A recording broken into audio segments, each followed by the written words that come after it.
네, 추석 연휴 여파가 본격화하는 가운데 코로나19 신규 확진자 규모가 역대 두 번째로 많이 발생을 했습니다. 주말 효과가 사라지면서 다시 2,000명대 후반으로 올라왔습니다. 가을 행락철에다 내달 초 대체 휴일 연휴가 두 차례나 있어 추가 확산 우려가 커지고 있습니다. 정재훈 가천대 의대 예방의학과 교수와 관련 이야기 나눠보겠습니다. 네, 안녕하세요. 예. 어제 2,885명 역대 두 번째 많은 상황이 됐습니다. 지금 계속 이렇게 올라가는 추세를 저희가 언제까지 이런 상황이 될 거다 예측할 수 있을까요? 네, 추석 연휴가 지나면서 확진자가 많이 늘어났습니다. 그렇다면 확진자가 늘어난 원인이 무엇인가를 살펴보면 예. 추석 연휴가 직접적인 영향을 미쳤다고 보긴 어렵습니다. 왜냐하면 추석 연휴 때부터 확진자가 증가하고 있었고요. 네. 추석 연휴 때는 검사 수가 감소하기 때문에 추석이 끝나고 나면 검사 수가 늘어나면서 확진자가 마치 늘어난 것처럼 보이는 것이지만 실제 확진자가 증가하는 추이는 그 이전부터 있었거든요. 예. 네. 그 이유는 9월 초에 여러 가지 방역 완화 조치들이 있었습니다. 그리고 단계적인 일상회복에 대한 논의들이 진행이 되면서 이런 것들이 일종의 방역 완화 신호로 작용했을 가능성이 있고요. 예. 우리가 7월 초에 사회적 거리두기 4단계를 적용을 하면서 전문가와 당국이 예상을 했을 때에는 우리나라의 접종 속도를 봤을 때에는 9월 중순 정도가 되면 그래도 확진자가 감소할 수 있을 것이다라는 예상들을 했었는데 네. 거기에 전제는 사회적 거리두기의 효과가 그대로 지속이 된다라는 가정이 있는 겁니다. 하지만 9월 초에 일부 사회적 거리두기 조치의 완화도 있었고요. 방역 완화의 신호가 있었기 때문에 당분간은 지금 추세의 확진자가 이어진다라고 보는 것이 합리적이고요. 예. 네. 그렇지만 우리가 9월 말과 10월 초에 2차 접종자의 수가 많이 늘어나게 되어 있습니다. 그렇기 때문에 지금보다 확진자가 더 급격하게 늘어나진 않을 것이다라는 예상을 할 수 있는데요. 중요한 점은 10월 말 11월 초부터 단계적인 일상회복의 절차에 들어가게 됩니다. 예. 그렇게 되면 확진자가 다시 늘어날 수밖에 없는 상황이라서 당분간은 지금보다 확진자가 늘어나는 방향으로 가지 줄어든다고 보긴 어렵습니다. 네. 예.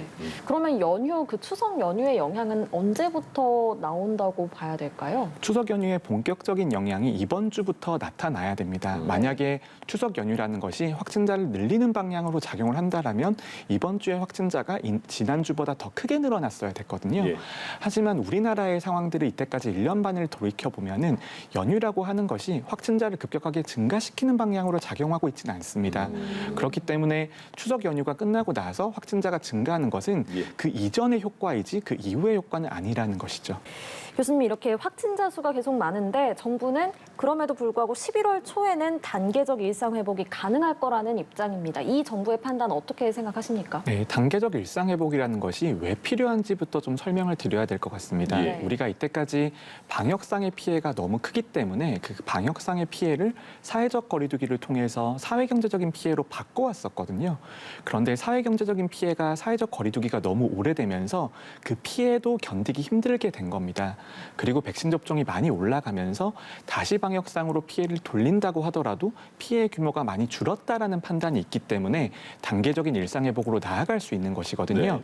그렇다면 우리가 10월 말이 되면 성인 인구에 대해서는 한 번의 접종 기회는 모두 제공을 해드리고 2차 접종까지는 대부분 원하시는 분들은 접종이 끝난 상태입니다. 네. 그때부터는 우리가 단계적인 일상회복을 미룬다고 하더라도 추가적으로 얻을 수 있는 이익이 존재하진 않습니다. 아. 방역상이나 사회경제적인 이런 이득들이 발생하지 않고요.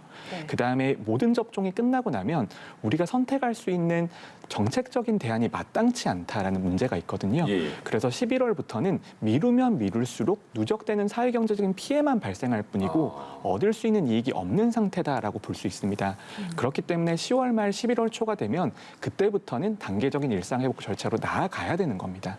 네. 일단은 시작해야 되는군요. 네, 일단은 시작을 하는 것이고요. 예. 하지만 단계적인 일상회복이라고 하는 것이 단계적이라는 표현이 있지 않습니까? 네. 한 번에 방역을 다 푸는 것은 아니죠. 하지만 그때부터는 출발을 해서 한 방향을 하여서 나아가야 된다. 그런 개념으로 이해하시면 됩니다. 네, 이런 가운데 권덕철 보건복지부 장관이요, 이 위드 코로나 단계적 일상 회복의 첫 단계로 백신 패스 도입을 검토하겠다고 밝혔습니다. 이 백신 패스가 뭐 독일이나 프랑스 등 일부 나라에서 시행이 되고 있는 걸로 알고 있는데 정확히 어떤 어떤 건지 설명 좀 네, 부탁드립니다. 백신 패스라는 개념은 네. 백신 인센티브와 사회적 거리두기 완화가 결합된 개념이라고 이해하시면 됩니다. 네. 어떤 음식점이나 다중이용 시설을 이용을 할 때 PCR 음성 확인서를 가지고 오시거나 아니면 백신의 2차 접종이 완료가 됐다라는 증명을 가지고 있으면 사회적 거리두기에 적용을 받지 않는다라는 개념인 거거든요. 예. 그런데 우리가 단계적 일상 회복에 있어서 가장 중요한 요소가 백신 접종 완료자에 대해서는 사회적 거리두기를 완화하고 나머지 미접종 인구에 대해서는 최대한 순차적으로 감염시켜 드리는 것이 우리가 단계적 일상 회복에서 가장 중요한 점입니다. 접종시켜드리는 것이. 네, 예, 예. 그러니까 일단 미접종자의 접종을 최대한 유도를 하고 네. 그래도 접종하지 않으시는 분들은 장기적인 관점에서 보면 감염되실 수밖에 없는 겁니다. 아. 그런데 그 감염이라고 하는 것이 예. 순간적으로 그 감염자가 몰리게 되면 최선의 진료를 모든 분들에게 해드릴 수 없기 때문에 최대한 순차적으로 확진자가 나올 수 있게 하는 그런 것들이 필요한 것이거든요. 예, 예. 그런 조치들에 있어서 백신 패스라고 하는 것이 많은 나라에서도 사용을 하고 있지만 우리나라의 입장에 봤을 때도 사회적 거리두기 완화도 할 수 있고 방역도 어느 정도 유지할 수 있는 방안이 될 수 있는 겁니다. 예. 네. 그러면 이 백신 패스 시스템을 어떻게 구축할지가 이게 좀 관건이 될 것 같아요. 저는 이제 드는 궁금증이 지금까지 백신 접종을 뭐 하고 싶어도 할 수 없었던 예를 들면 소아청소년이나 임신부 같은 경우에는 그러면 뭐 예를 들어서 뭐 카드를 찍는 형식이라면 그러면 그 사람들은 그렇게 찍지를 못하잖아요. 그러니까 이런 사람들은 어떻게 뭐 예외를 주는 그런 방안이 고려가 돼야 될 것 같은데 어떻게 보십니까? 첫 번째로 백신 패스가 적용이 되었을 때에는 전제 조건이 접종 기회를 제공받았고 접종을 선택하신 분들이 대상이라는 겁니다. 네. 그래서 접종 기회를 아직까지 제공받지 못한 분들은 이 제도의 적용 대상이 되지는 못하시는 거고요.